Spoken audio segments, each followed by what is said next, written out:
최근에 미네소타 주지사 선거에 출마를 선언한 마이크 린델, 바로 이분이죠. 마이크 린델, 코스염 아저씨. 이분이 마이필로라는 벽의 회사를 전국적인 기업으로 성장을 시켰고 그 이후에 부정선거 이슈에 대해서 알게 됐고 본인의 사재를 털어서 부정선거의 실상을 파헤치는 데 상당한 투자를 했던 인물인 것으로 알려져 있습니다. 마이크 린델이요.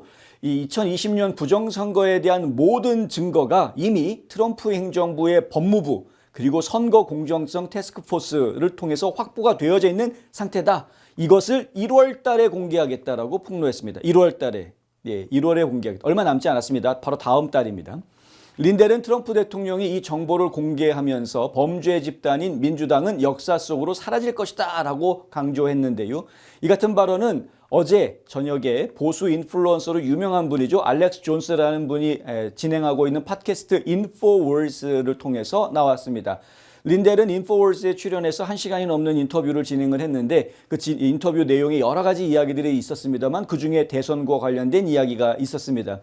린델은 2020년 대선 그리고 2022년 중간선거 결과를 통해서 컴퓨터 시스템이 조작되지 않은 투표 결과를 찾아낼 수 있었다라고 이야기합니다. 그것을 확대해가지고 전국적으로 확인을 해보았더니 전국적으로 65%의 유권자가 빨간색이다 이렇게 이야기합니다. 만약에 이 전산 조작, 컴퓨터 조작이라는 것이 없었다면 지금 알려져 있는 바가 무엇입니까? 지금 도미니언 보링 머신이라는 그 투표 기계에 이 스마트 매틱이라는 소프트웨어가 장착이 되어져서 이 스마트 매틱 소프트웨어로 투표를 하게 될 경우에는 모든 자료가 세르비아에 있는 도미니언 서버 쪽으로 갔다가 조작이 된 상태로 다시 돌아와가지고 그것이 일반에게 알려졌다. 뭐 이렇게 얘기가 되고 있죠. 그래서 실제 투표한 것과 발표된 내용에 차이가 있다. 조작된 선거 결과다. 근데 그 발표만 그렇게 한 것이 아니라 실제로 서버 컴퓨터, 그러니까 이 투표 기계들, 개표 기계죠. 개표 기계들 자체를 아예 조작을 해서 증거를 다 인멸해 놓는 그러한 방법으로 했기 때문에 이 재검표 조치하는 것들이 상당히 어려움을 겪었고 실제로 부정선거의 증거를 찾아내는 것이 쉽지 않은 상황이 됐었다. 뭐 이런 이야기들, 저희가 지금 현재까지 알려져 있는 이야기들은 그렇습니다. 그런데 이것에 대해서 조작이 되지 않은 선거를 찾아냈다라는 거죠. 조작되지 않은 선거들을 찾아냈고 2022년 선거 같은 경우에 특별히 플로리다에 조작이 되지 않은 선거 자료들을 많이 찾아낼 수가 있었다라는 겁니다. 그걸 가지고 조작된 것과 조작되지 않은 선거 결과를 비교해서 그 결과를 전국적으로 확대를 해보았더니 이렇게 된 겁니다. 이 작업들을 다 전문가들이 했다라는 것이죠. 그랬더니 미국의 유권자들 중에서 적어도 65%, 지금 린델이 이야기하는 거는 66%라는 결과가 나왔는데 이거 사실 이제 완전히 정확한 숫자다라고 이야기할 수는 없는 것이고 65에서 70% 정도라고 대략적으로 이야기를 합니다. 빨간색 유권자다. 뭡니까? 보수주의자라는 이야기죠. 보수주의자. 이렇게 설명합니다. 린델은 마가 빨간색이든 상식적인 빨간색이든 하여간 빨간색이다. 이렇게 이야기합니다. 예컨대 캘리포니아주가 파란색이라고 많은 분들이 생각하고 있을 텐데 실제로는 보라색이라는 거죠. 보라색이 뭡니까? 빨간색과 파란색이 적절하게 섞여져 있는 보라색이라는 겁니다. 파란주가 아니고. 예, 이게 린델의 주장입니다. 보수 성향 유권자가 전국적으로 65에서 70%에 달한다라는 이 린델의 주장은 근소한 차이로 승패가 갈라진 선거 결과에 의혹을 던지게 합니다. 대부분의 선거들을 보면 박빙의 승부를 보이는 것들을 제가 많이 보았기 때문에 궁금해지는 거죠. 린델은 그들은 우리를 세뇌하기 위해서 혹은 선거 범죄를 저지르려고 우리를 설득해왔다. 이렇게 이야기합니다. 50대 50 국가라고 미국이란 나라는 국민들이 50대 50이다. 빨간색 50, 파란색 50 그런 나라다라고 지금까지 국민들을 이해시켜 왔다는 겁니다. 설득해 왔다는 겁니다. 그러면서 도둑질을 해갔다는 것이죠. 선거 결과를. 앞서 알렉스 존스는요. 이날 이 린델하고의 방송 전에 오전에 한 방송에서 이런 이야기를 했습니다. 백악관 특별조사팀이 1년간의 조사 결과를 발표할 예정이다. 이렇게 이야기했습니다. 2020년 대선은 민주당이 법무부, FBI 그리고 중국 공산당과 공모해서 조작했다라는 사실이 100% 입증됐다. 이게 알렉스 존스가 어제 아침에 보도한 내용이었습니다. 그런데 여기에서는 언제 발표한다라는 구체적인 시점이 이야기가 나오지 않았던 거였는데 근데 지금 린델이 이야기하는 건 1월에 발표한다라고 이야기를 한 것입니다. 자, 그러면은 이 구체적으로 조작된 증거가 나왔다. 그 증거가 다시 한번 말씀드립니다. 민주당이 2020년도 대선을 이야기하는 겁니다. 민주당이 법무부, 그 당시 법무부 장관이 누구였습니까? 윌리엄 바죠. 윌리엄 바. 이제 좀 이해가 됩니다. 그죠? 윌리엄 바가 왜 그렇게 벌벌 떨었는지, 왜 이렇게 민주당한테 기진맥진하고 벌벌 떨었는지 이해가 되는 거죠. 자, 윌리엄 바가 법무장관으로 있었을 당시에 그 법무부, 그리고 FBI 지금 부정부패가 많이 있었다. 뭐 지금 캐시 파텔이 이끄는 FBI는 또 다른 조직이 돼버렸습니다만, 과거의 FBI는 부정부패가 많이 있었다라고 의심을 많이 받았죠. 근데 이 FBI, 법무부, 그리고요 중국 공산당과 공모했다. 중국 공산당과. 이게 알렉스 존스가 한 이야기입니다. 중국 공산당과 공모해서 조작한 것이다. 2020년 대선. 이 증거를 입증할 수 있는 증거가 100% 확보가 됐다라는 것이죠. 자, 트럼프 대통령이 사실 그저께 밤이죠. 주말에 이런 이야기를 했습니다. 이 백악관에서 크리스마스 행사하면서 연설할 때 나온 이야기인데, 2020년 대선이 민주당에 의해서 조작된 것이다라고 아주 대놓고 이야기합니다. 이거 입증하는 수많은 증거를 곧 공개하겠다라고 이야기했었습니다. 이게 지난 주말에 나온 이야기였습니다. 트럼프 대통령 입에서. 특별히 캘리포니아 얘기가 많이 나왔습니다. 게빈 뉴섬이 우편 투표를 이용해서 캘리포니아 선거를 조작하고 있다는 증거가 있다라는 이야기입니다. 그들은 부정행위 전문가다. 트럼프가 그렇게 말했습니다. 2016년에는 우리가 압도적인 표차로 이겼으니까 그렇다는 거죠. 2020년 선거도 조작됐다. 우리는 모든 무기와 수단을 다 갖추고 있고 곧 그 모든 것이 쏟아져 나올 것이다. 마치 트럭 한 대 분량처럼 쏟아져 나올 거다. 이렇게 이야기했습니다. 엄청난 증거 자료가 있다라는 이야기입니다. 캘리포니아는 다른 어떤 곳보다도 선거가 조작됐다라고 트럼프는 말했습니다. 너무나 조작된 선거였다 이거죠. 캘리포니아의 투표가 합법적이었다면, 물론 그렇지 않지만 합법적이었다면 3,800만 표가 캘리포니아에서 나왔는데 전부 우편 투표였다는 겁니다. 전부. 3,800만 표를 우편으로 보내고 도착했다. 이게 말이 되냐 이거죠. 도대체 그 표들이 어디에서 왔고 어디로 간 거냐?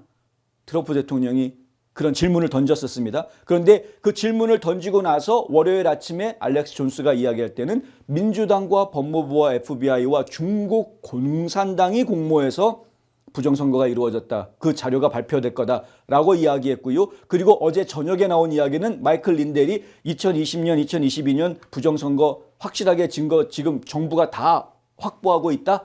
그거 1월 달에 발표할 거다라고 이야기를 하면서요. 본인이 지금 본인의 전문가들, 전산 전문가들, 컴퓨터 전문가들을 다 모아가지고 조사를 해보았더니 이게 지금 부정선거가 이루어지지 않은, 컴퓨터 조작이 이루어지지 않은 선거구의 투표를 확인할 수가 있었고, 그것을 확인해가지고 부정선거 한 것과 부정선거 하지 않은 것을 비교해서 전국에다가 확대시켜가지고 적용을 해보니까 미국 전국의 65%가 보수주의자 유권자들이다. 이런 이야기를 하고 있는 겁니다. 지금 여기에 이것만이 아닙니다, 여러분. 또 다른 주장이 있죠. 저희가 지난번에 한번 보도를 해드린 적이 있고, 트럼프 대통령이 이 트루소셜에다가 동영상을 하나 공유를 했었는데, 그 공유한 동영상에 나오는 내용 뭡니까? 3명의 이야기가 나오게 되죠. 이른바 삼총사 이야기가 나옵니다. 패트릭 번이라는 사업가하고요. 그다음에 게리 번슨은 CIA 출신이고 군 출신이고 CIA 출신이라고 알려져 있습니다. 그리고 일론 머스크. 이 3명의 삼총사가 2024년 대통령 선거 때 이 도미니언 서버의 메인 서버, 글로벌 메인 서버가 세르비아에 있었는데, 이 세르비아에 있던 메인 서버를 해킹 공격해가지고 부정선거를 하지 못하게 막았다라는 이야기. 그래서 2024년 대통령 선거에서 트럼프가 승리할 수 있었다. 1등 공신이다 이들은. 이런 이야기를 전해드린 적이 있었습니다. 근데 이 게리 번슨이 이야기하는 부분은 어떤 이야기냐면요. CIA가 전 세계적으로 부정선거를 확산시키는데 지휘본부 역할을 했다라는 이야기. 그 얘기를 합니다. 그 얘기가 간단하게 말씀드리면 이렇습니다. 일단은 지금 마이클 린델이 하는 이야기가 있죠. 국민들을 세뇌시켰다라는 이야기. 실제로는 3분의 2가 보수주의자고 3분의 1만 진보주의자들, 좌파들이라는 겁니다. 미국의 유권자들은 3분의 1만 좌파, 3분의 2는 우파 이런 거죠. 그런데 선거 결과를 보면은 비슷비슷하게 나오게 만들어주는 건 뭐냐? 사람들을 일단 세뇌를 시키는 작업이 필요하다. 미국이란 나라는 자유민주주의 국가고 다양한 사람들이 있고 그런데 정치적 의견은 반반이다. 우파반, 좌파반. 이걸 계속 머릿속에 심어주는 역할을 하고 있다. 이 역할을 하는 이러한 그 국민들한테 세뇌하는 전반적인 그 작업, 가스라이팅하는 작업, 그 지휘본부가 바로 CIA다라는 이야기입니다. 그 CIA가 하는 역할은 언론 통제. 그러니까 언론사들한테 이렇게 흘려주는 거죠, 자료들을. 솔직히 언론사 입장에서는 관공서에서 나오는 보도자료라든가 혹은 익명의 제보 이런 것들이 특히 관공서 쪽에서 공직자들, 고위공직자들한테서 나오는 거라 그러면 뭐 100% 신뢰하고 보도할 수밖에 없는 거죠. 그걸 신뢰하지 않을 수가 없는 거니까. 그리고 대부분은 이제 CIA의 고위직 관료가 정보를 흘려줬다. 근데 야, 내가 그랬단 말 하지 마 그러면서 익명으로 넘겨주면 대부분의 기자들은 뭐 이름을 밝히기를 거부한 소식통에 따르면 뭐 아니면 정부 고위 관료자에 따르면 이런 식으로 이제 토를 달아서 기사를 내보내는 경우들이 많습니다. 그래서 결국은 CIA 통해서 이런 대국민 가스라이팅이 있었다라는 이야기. 그 작업과 함께 동시에 이 부정선거 팀이 부정선거를 운용하는 그런 일들이 있었다. 이런 주장들이 있는 것이죠. 이 주장, 이 게리 번슨이 이야기하는 그 주장에 똑같이 나오는 것이 바로 스마트매틱입니다. 왜냐하면 이 사람들이 스마트매틱 본사였던 베네수엘라 쪽에 스마트매틱에서 일했던 사람들, 그 기술자들을 한 10여 명을 끄집어내서 스위스에다가 안가를 만들어주고 이 사람들이 이 해킹 작업을 할 수 있게끔 도와줬다. 이런 이야기들 하고 있지 않습니까? 그런데 이 사람들의 주장은 뭐냐면은 72개 나라에 영향을 주었다. 스마트매틱 쪽에서 72개 나라에 영향을 주었다라는 이야기입니다. 그런 이야기. 그래서 지금 CIA 쪽에서 조종을 했다라고 한 주장 나온 거에 따르면은 셉스라는 조직이 활용이 됐다. 여기에는 국무부가 또 들어갑니다. 셉스는 외부에 있는 별도 조직입니다. NGO죠. 비정부 기구인데 이 비정부 기구이지만은 정부로부터 지원금을 받는데 바로 국무부가 그 해당 부서였고요. 주무부서였고 국무부 산하의 USAID 우리가 그렇게 잘 알고 있는 국제개발처 USAID가 결국에는 자금을 직접 지원해주는 담당 부처였던 겁니다. 그러니까 USAID로부터 자금을 지원받았던 이 셉스. 근데 이 셉스가 단순하게 자금만 지원받은 게 아니라 국무부를 통해서 전 세계에 있는 미국 대사관들한테 이 부정선거를 치를 수 있는 선거 시스템, 스마트매틱을 홍보하는 창구로 대사관들이 활용이 됐었다. 이 모든 작업들을 밑그림을 그리고 움직였던 조직이 바로 CIA 조직이다. 이제 이런 이야기가 나오는 거죠. 그래서 지금 게리 번슨 같은 사람은 뭐라고 얘기하냐면 현재 트럼프 대통령 주변에 있는 현재 트럼프 대통령 주변에 있는 고위 관료들 중에 아직도 딥스테이트가 있는데 현직 CIA 국장인 래드클리프 같은 경우에도 지금 그 딥스 중에 하나다라고 이야기를 하고 있습니다. 그래서 지금 현재도 CIA가 트럼프 대통령한테 부정선거와 관련해서는 제대로 보고를 하지 않는다. 자꾸 보고를 늦추거나 뭘 빠뜨리거나 이런 식으로 비협조적으로 지금 일을 하고 있다. 이런 식으로 이야기를 하고 있습니다. 근데 이 게리 번슨의 주장이 진짜 100%다 맞는지는 아직 확인이 안 되고 있습니다만은 상당히 관심을 가져야 할 부분인 것은 사실입니다. 그래서 트럼프 대통령이 이 부분에 대해서 집중적으로 에너지를 쏟아야 된다라고 이야기를 했었고요. 그리고 사실 이러한 주장이 나오기 얼마 전부터 이 존 래클리프 CIA 국장의 활동이 좀 조용해졌습니다. 요즘 어떤 활동을 하고 있는지 외부에 좀 보이지 않는 그런 상황입니다. 매우 궁금합니다. 지금 어떤 상태인지. 그리고 지금 캐시 파텔이 FBI 국장이 되고 나서 처음엔 좀 고전을 했습니다만은 FBI 내부에서 있었던 여러 가지 문제들을 정리를 했고요. 상당히 많은 FBI 요원들을 지금 해고시키는 그런 과정들이 좀 있었습니다. 그래서 지금 FBI 조직이 과거에 조 바이든 행정부 시절의 FBI 조직하고는 좀 달라졌다, 많이 개선이 됐다라는 이야기가 있기는 합니다만 아직까지도 그럼에도 불구하고 FBI 내부에 이 믿을 수 없는 엑스맨들이 많이 있다라는 이야기가 계속해서 끊임없이 나오고 있는 것도 사실입니다. 그러니까 내부의 적 때문에 뭔가를 못하고 있다라는 이야기죠. 저희가 좀 복잡한데 결론적으로 몇 가지를 좀 정리를 해서 말씀을 드리자면 이렇습니다. 자, 베네수엘라에 본사를 두고 있었던 스마트매틱을 통해서 10년이 넘는 최소 10년에서 20년 이상 되는 상당한 오랜 기간 동안 부정선거 개입이 있었던 것은 분명한 사실로 지금 받아들여집니다. 굉장히 많은 증언들과 증인 그리고 자료들이 지금 이야기가 되고 있기 때문에 그것 자체는 사실인 것 같고요.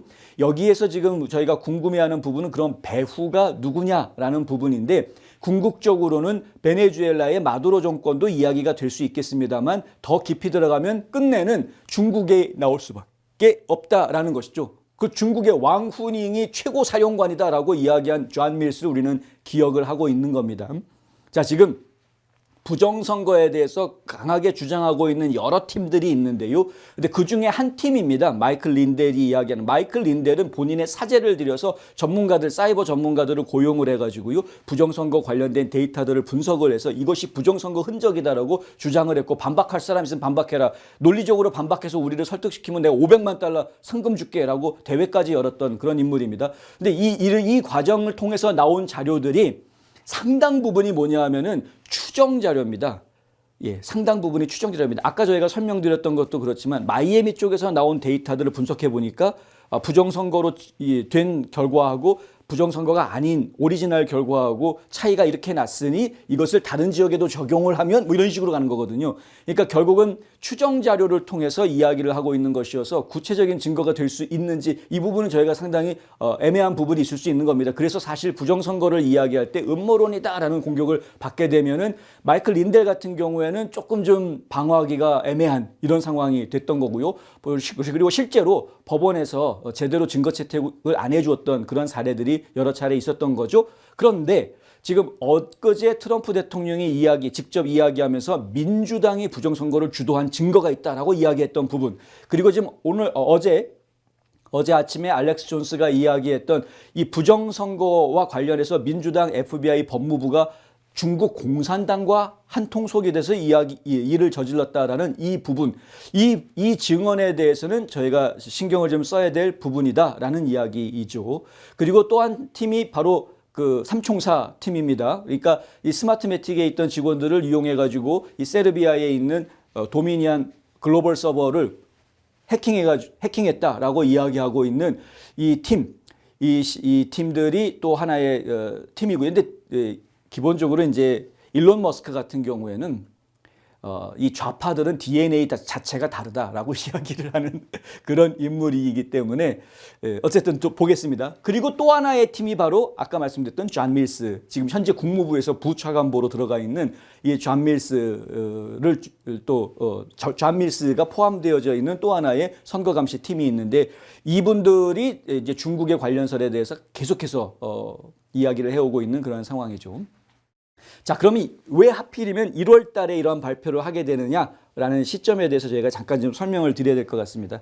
뭐 복잡하진 않습니다. 일단은 크리스마스 분위기를 해칠 이유가 없기 때문에 크리스마스는 조용히 지나갈 계획인 것으로 저희가 이해를 하고 있고요. 의회도 쉽니다, 어차피. 그러니까 크리스마스가 지나고 나면, 그래서 해피 뉴 이어 하고 나면 그 다음에 본격적으로 업무에 복귀하는 그 타이밍에 발표를 하게 될 것이다. 새로운 마음과 새로운 기분으로 이제 발표를 하게 될 것이다라는 것이고요. 지금 현재 베네수엘라에 대한 압박이 굉장히 커지고 있습니다. 베네수엘라에 대한 압박이 커지고 있는 강도를 놓고 이야기를 하면은 지금 마약 운반선 폭파하는 거 오늘도 또 하나 폭파했더라고요. 네, 이게 마약 운반선 폭파하는 작업들이 계속 진행이 되고 있고요. 유조선들 압수하는 작업들이 진행이 되고 있고요. 지금 베네수엘라 입장에서 외화를 벌어들일 수 있는 가장 큰 루트가 바로 그 두 가지인데 이 원유 수출하는 거하고 마약 수출하는 건데 둘 다 지금 길을 막아놓은 상태입니다. 유조선 같은 경우에는 6개 회사에다가 지금 압류 통보를 내보냈죠. 제재 조치 취하겠다라고. 그래서 이 유조선 회사들이 지금 베네수엘라산 원유를 수송하던 유조선 회사들이 전부 다 회항해 버렸습니다. 가던 길을 멈추고 다 돌려가지고 다 자기네 원래 출발했던 곳으로 다 돌아가 버렸습니다. 압수당하느니 차라리 하지 말자.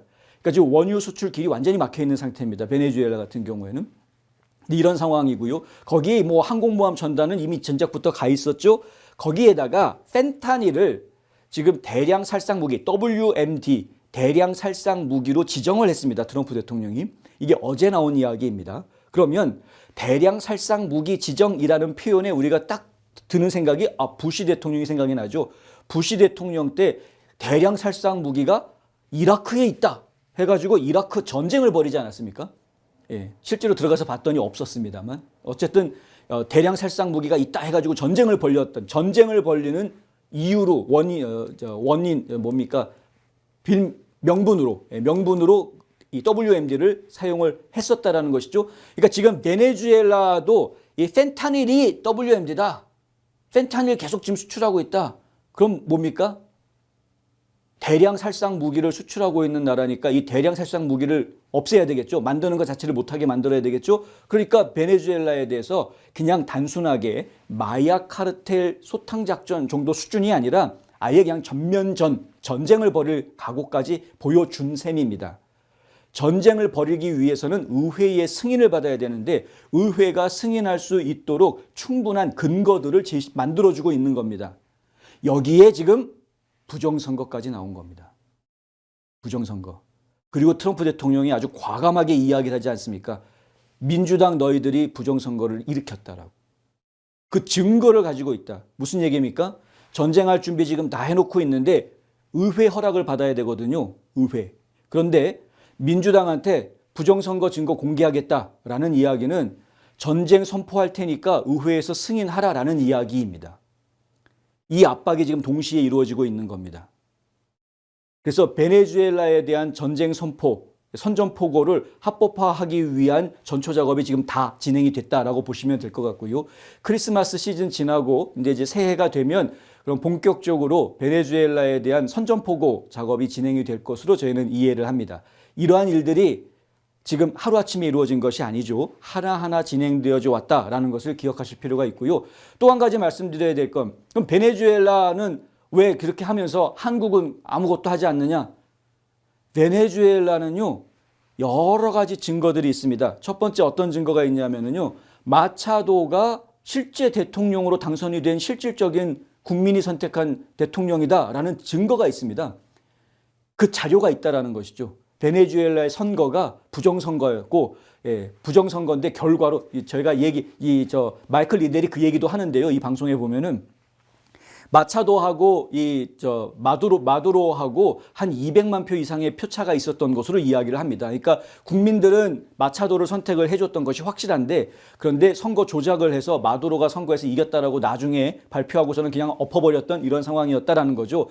거기에 국민들이 저항을 하고 있습니다만은 뭐 정권을 쥐고 있고 돈을 쥐고 있는 이 마두로한테 국민들이 당해내지 못하고 있는 상황. 그래서 지금 숨죽이고 지금 마차도도 좀 도피 생활을 하다가 노벨상 받으러 지금 몰래 베네수엘라를 빠져나가는 동안에 이 척추뼈 골절이 와가지고 뭐 지금 또 고통스러운 상황이다. 뭐 이런 얘기들 지금 막 전해오고 있지 않습니까? 무슨 얘기냐면은 베네수엘라는 마두로를 끌어내리면 마차도를 세울 수 있다라는 대안이 있습니다. 이건 이미 검증된 대안입니다. 투표 결과가 있으니까. 선거 결과가 있으니까. 그런데 한국은 심증은 있는데 자료가 없습니다. 예를 들어서 지금 이재명하고 또 김문수 후보하고 이재명 6.3 대선 때 부정선거였다라고 다 이야기하고 있습니다만, 하지만 부정선거였다라면 그러면 실제로 김문수가 어떻게 이겼고 얼마만큼 이겼느냐라는 구체적인 자료를 보여줄 수 있는 종합적인 데이터 세트가 없다라는 겁니다. 그게 있다면 얘기가 달라질 수 있는 거죠. 첫 번째, 그게 있다. 데이터 세트가 있다면 얘기가 달라질 수 있습니다. 두 번째, 의지가 있어야 되는 거죠. 마차도는 지금까지도 자신이 정당한 권력자이고 지금 마두로가 가짜 권력자, 국민은 마두로 뽑은 적 없다라고 계속 강조하고 주장하고 목숨 걸고 지금 싸우고 있는 사람입니다. 그런데 지금 대한민국에서 이재명은 가짜 대통령이고 부정선거로 당선된 대통령이라고 강력하게 싸우고 있는 우파 정치인이 누구냐? 없습니다, 여러분. 없습니다. 이게 문제입니다. 그러니까 피해자는 있는데, 가해자가 있고 피해자가 있는데, 그런데 증거가 없고 거기에 권기하고 싸우는 대표 주자가 없습니다. 그러니 미국 입장에서 봤을 때에는 베네수엘라는 마두로 끌어내리고 마차도 세우면 된다. 딱 답이 나오는데 한국은 답이 안 나오는 겁니다. 이재명 끌어내리면 그 다음에 어떻게 돼? 나라 개판되겠는데 이렇게 되는 거죠. 야, 지금 분위기 보니까 나라가 개판이 될 것 같아요, 오히려. 그래서 차라리 이재명을 컨트롤하는 게 이재명을 끌어내리는 것보다 낫다라고 이야기하는 겁니다. 황교안 대표는 자격이 안 되죠. 죄송하지만. 왜냐하면은 본인이 투표를 안 했으니까 선거에 참여해서 승리한 게 아니기 때문에. 마차도는 본인이 선거에 참여해서 승리를 했었다가 지금 이렇게 된 거거든요. 그러니까 지금 사실 베네수엘라랑 비교를 굳이 하자면 그러면 김문수 후보가 부정선거가 있었다. 나는 끝까지 싸우겠다라고 했었어야 했습니다. 그런데 그게 안 됐다라는 거죠. 지나간 얘기해봤자 소용없겠지만 그게 안 됐기 때문에 일단 기회가 하나 없어진 거고요. 미국이 개입할 기회가 없어진 거고요. 그렇다면 지금 한국한테 있는 기회는 나머지 기회가 뭐냐 하면은 윤석열 대통령밖에 없는 겁니다. 이거 반란 아니었고 내란도 아니었고 합법적인 계엄 선포였는데 오히려 지금 더불어민주당이 국회 권력을 가지고 내란을 일으켜서 권력을 장악하고 있는 것이다.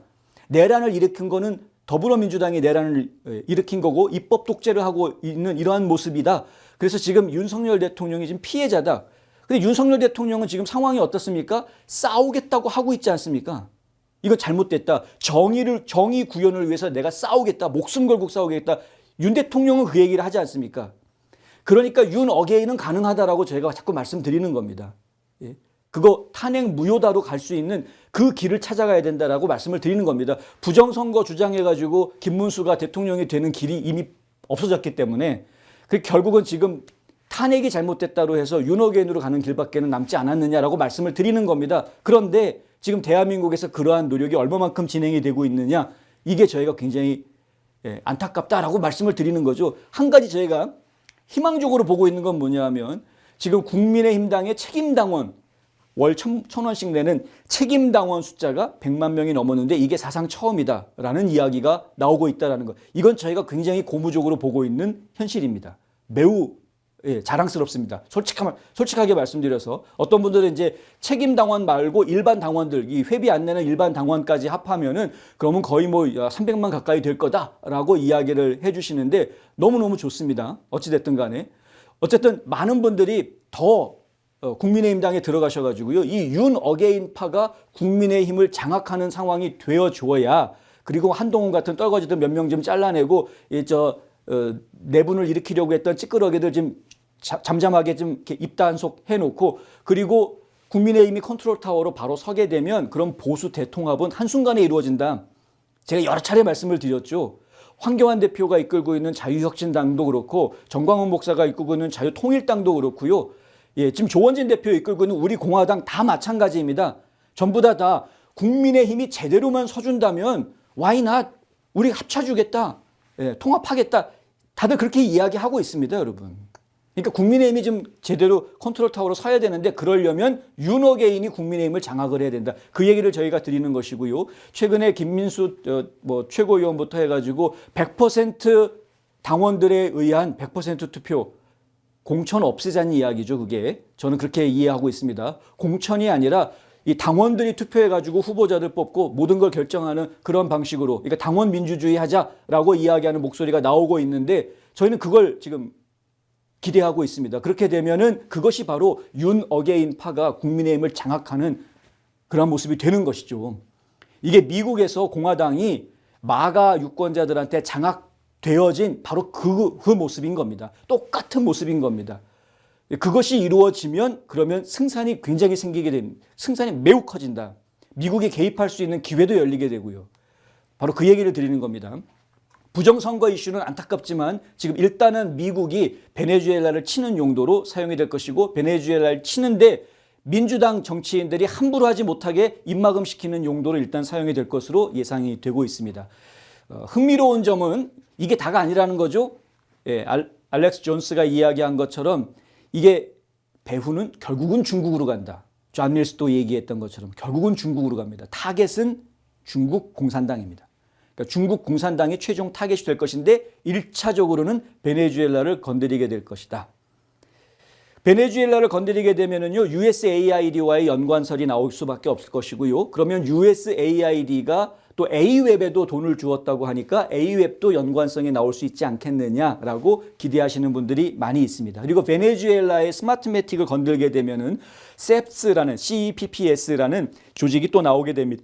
이 CEPS라는 조직은 인도와 관련이 되어져 있습니다. 인도. 근데 인도에는 또 A웹의 사무실까지 갖춰져 있습니다. 그러니까 이 인도의 부정선거 이슈가 상당히 불거지게 될 가능성이 커집니다. 사실 인도 정부 입장에서는, 이 모리 행정부 입장에서는 이게 부정선거 문제가 불거지는 것을 탐탁해하지 않습니다. 인도 정부는. 그래서 사실 이 부분이 좀 델리케이트한 문제가 될 것 같습니다. 그래서 현재 지금 미국에서 이 문제를 2020년 미국 대통령 선거에만 국한시킬 가능성이 사실은 더 커 보입니다. 처음에는. 확대 해석하려고 하지 않을 가능성이 큽니다. 왜냐하면 확대 해석해서 A웹까지 불똥이 튀게 되면 자연스럽게 인도까지 갈 수밖에 없기 때문에, 그렇게 되면 여러모로 지금 미국이 가지고 있는 인도태평양 전선에서 인도의 이 우방 동맹 관계가 굉장히 중요한 상황이라서 이 불편한 동맹 국가를 쓸데없이 불편하게 만드는 문제가 발생할 수 있기 때문에, 저희가 파악하기에는 일단은 베네수엘라를 건드리게 될 것이고 2020년 미국 대선에 대해서 바로잡는 일을 진행을 하게 될 것이다. 빠르게 진행이 될 겁니다. 왜냐하면은요, 내년이 들어가게 되면은 중간 선거 시즌이 시작이 된다라고 봐야 되고요. 내년 상반기 중에 이미 각 당의 후보들이 거의 다 결정이 되게 됩니다. 상당히 많은 주들이 그렇게 됩니다. 물론 이제 8월 달에 결정하는 주들도 있긴 합니다만 상반기 중에 거의 다 결정이 되기 때문에, 그래서 결국은 빠르게 움직여야 되고, 이게 장기화되면, 부정선거와 관련된 논란이 장기화될수록 이 공화당한테는 불리하게 작용을 할 수밖에 없습니다. 이미 기류가, 민주당이 여론전을 열심히 펼쳐놓은 덕분에 민주당 쪽에 유리하게 지금 돌아가고 있는 그런 기류가 형성이 되어져 있는 상황이어서, 이 기류를 차단하고 공화당한테 유리한 방향으로 돌이키기 위해서 이 부정선거를 갖다가 이게 사실이었다라고 폭로를 하려고 하는 것이니까 빠른 시간 안에 짧고 굵게 끝내려고 할 가능성이 상당히 크다라는 말씀 드리고 싶고요. 그래서 한국에 계신 분들한테는 죄송하지만 너무 큰 기대, 이 미국에서 이번에 발표되는 내용에 너무 큰 기대를 가지시는 것은 조금 위험할 수 있다. 지나친 희망 고문이 될 수도 있기 때문에 이런 말씀을 미리 드립니다. 하지만 이번으로 끝나지 않을 것이고, 중간 선거에서 미국이 공화당이 승리하는 결과로 마무리가 되면, 왜냐하면 이제 미국 트럼프 대통령의 가장 궁극적인 목적은 선거법을 바로잡는 겁니다. 종이 투표하고 당일 투표하고 시민권자만 투표하게 하는 이 선거법을 바로잡는 작업을 하려고 하는 것인데, 그 선거법을 바로잡기 위해서는 충격요법이 필요하기 때문에 어쩔 수 없이 이러한 발표들을 하고 베네수엘라를 치고 뭐 이런 작업들이 진행이 되는 것이고요. 하지만 그것이 이루어지게 되면, 그래서 실제로 2026년 중간선거가 공화당의 승리로 마무리가 되게 되면, 그 다음에는 이 진짜 배후인 중국 공산당에 대한 공격, 그리고 이 전 세계적으로 만연해져 있는 중국 공산당의 영향, 선거 개입 문제, 이런 것들이 공론화될 것으로 예상이 됩니다. 타임 스케줄이 좀 길게 봐야 될 것이다라고 말씀을 드리는 겁니다. 근데 한국은 그렇게까지 기다려 주시면 곤란하겠죠. 국민들이 너무 힘드니까. 그러니까 빨리 일을 처리하시기 위해서는 윤 어게인 피치를 올리셔야 된다라는 말씀 다시 한번 드립니다.